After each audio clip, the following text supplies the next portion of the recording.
you! Oh fuck! Ha ha! Really?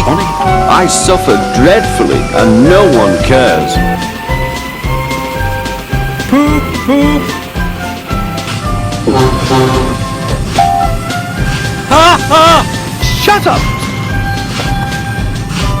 Watch out, Percy.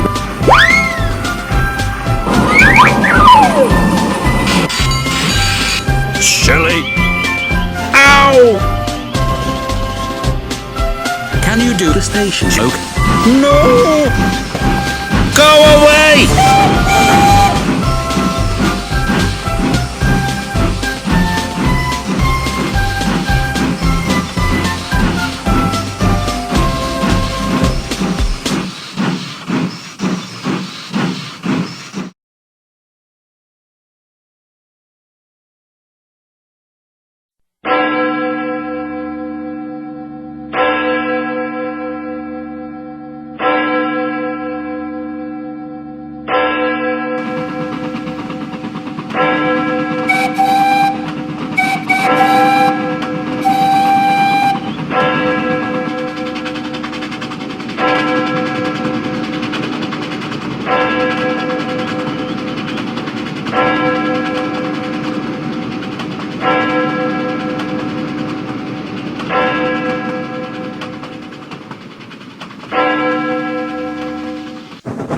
The pilot. One foggy and eerie night, Gordon was pulling a special express train which consisted of 9 coaches full of parents and children on their way home from a Halloween school party. Of all the days we were on work, tonight is one of them. Oh, hush, Gordon. Don't be such a downsider.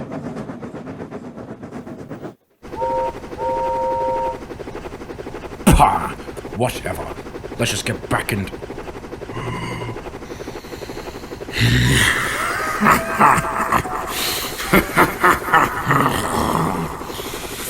Hello, Gordon. Merida's coming to play. Want to play? Ah!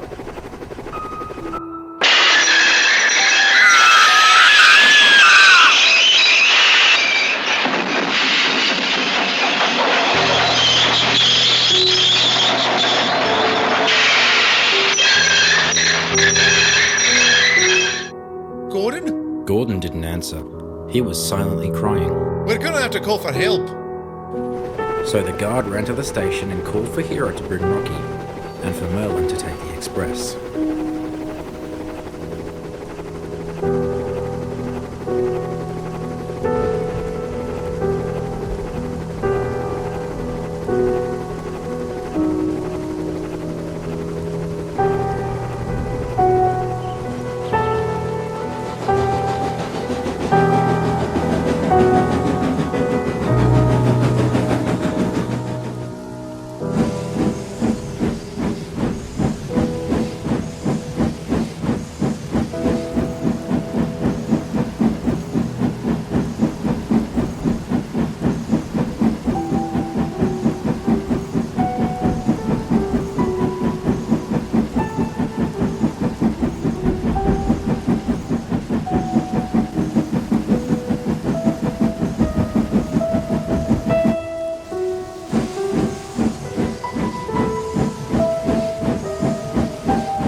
Anything serious, Victor?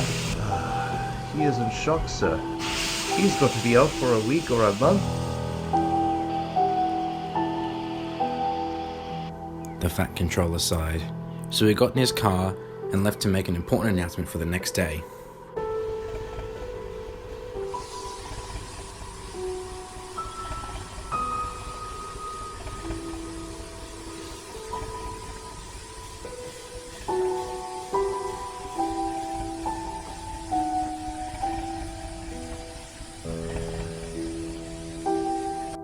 As most of you know, Gordon was in some sort of accident. He's in shock. so it won't be by the express. So Rebecca or Henry will take the express. The engines gasped. What did the report say? Gordon and the crew saw a bloody workman with a creepy face on, and he mentioned Merida? Edward and Thomas's faces went white as a ghost, which caught everyone's attention. Edward? Thomas? Are you two okay? Well,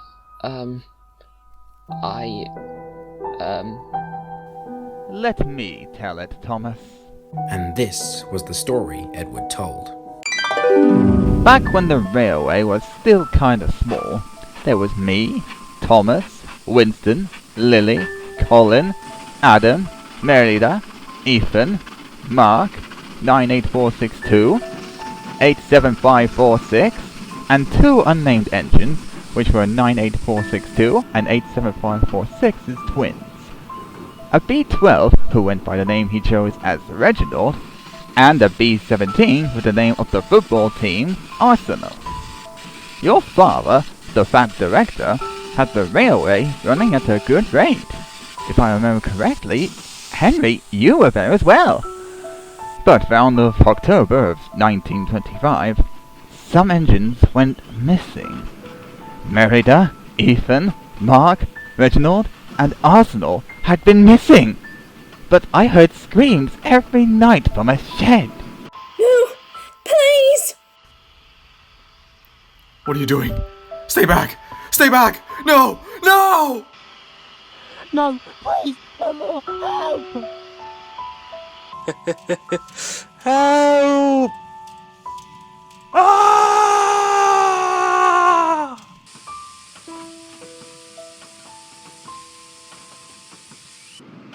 Ah! Master driver! It's the steam slicer! I had never been so scared. But when we were sleeping, we heard a scream from Knapfoot. No! Please! I didn't mean to! Please! No! Help! Mom! Dad! Help! Ah! We had been told that the steam slicer, aka Stephen Croft, had been buried alive by another workman. The workman who buried him under Knapford wasn't even arrested, as it had been discovered that Stephen had murdered those 5 engines. But wait, didn't photos show us that Merida was the LNER A1/A3 Diamond Jubilee? Wasn't she scrapped? When the LNER got the wind of this, they got busy. Merida had a twin who became Diamond Jubilee 2. To her brothers and sisters she was Diamond Jubilee 2, but to the world, she was just the normal Diamond Jubilee. What happened to the remains of Merida, Ethan, Reginald, and Arsenal? we took them to their favourite locations on Sodor. Meredith was here. She is buried there. Why do you think that name board is there? Merida said Tismuth Sheds was her favourite space to calm down. Mark's favourite place was where Terrence's Field West used to be. You can still see him there. Terrence tells me that the farmer often adds a lick of paint to Mark's remains. Ethan's favourite place was Wellsworth, so his remains were rebuilt as a memorial to him. Reginald and Arsenal, they were made part of the statue on the main line, which you can see now. But why is the ghost haunting now? It seems that something has awoken his spirit. We'll find a way to solve this ghost problem. And not to mention the National World Cup is going to play in the United Kingdom next year. So this ghost cannot disturb the arrangements. Let's hope England does win the World Cup. It'll be a miracle if we did. Now to work, everyone.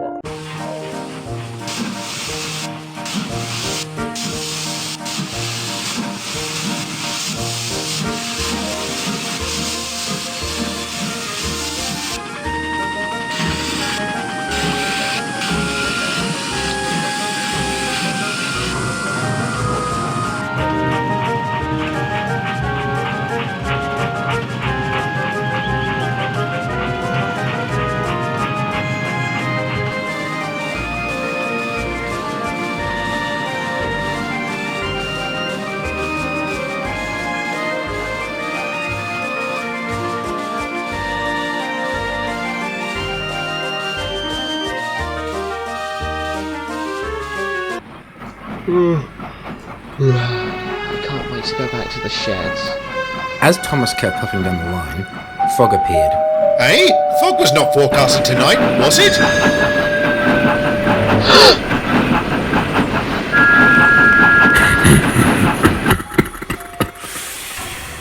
Hello, Thomas. Mark is coming home. You wanna play? No. No. No!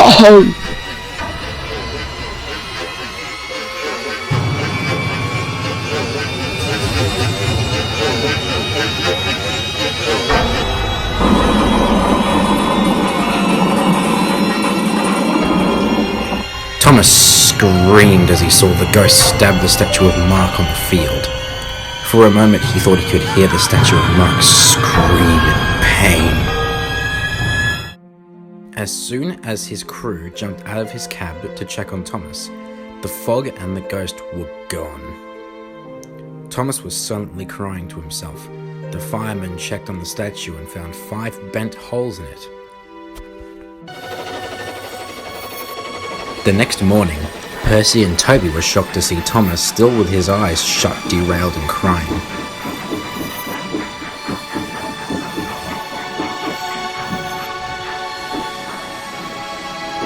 Not my father.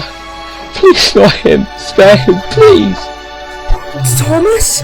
Percy, please take the trucks back to Earlsbridge. But Toby, please. Percy, go!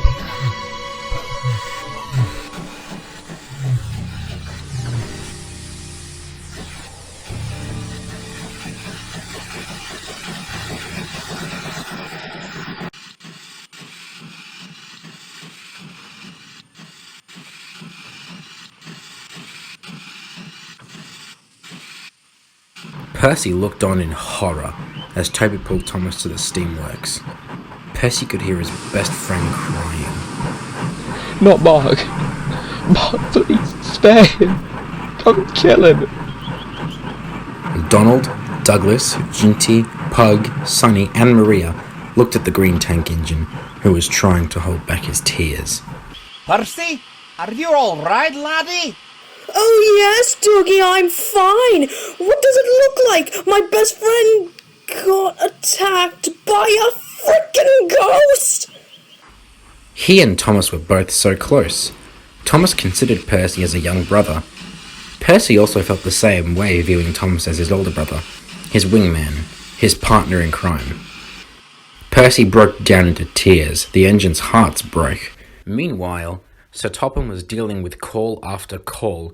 Goods trains were late, passengers complained about how the mainland crew were performing, so he called up BR.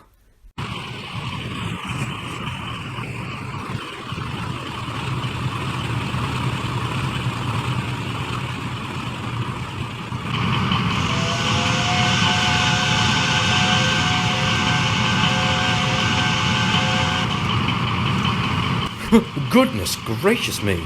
Oh my. Wait, that whistle! It's Flying Scotsman!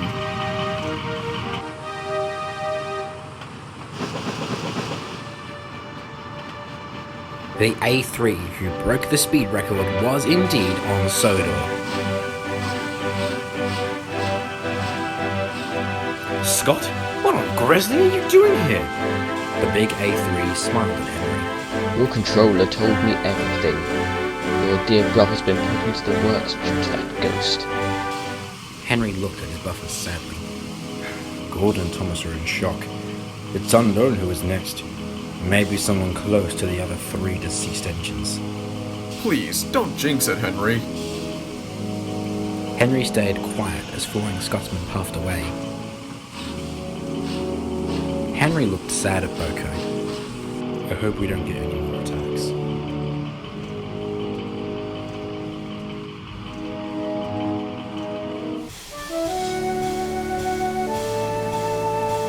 Later that night at Tidmouth, the engines were chatting to the famous A3.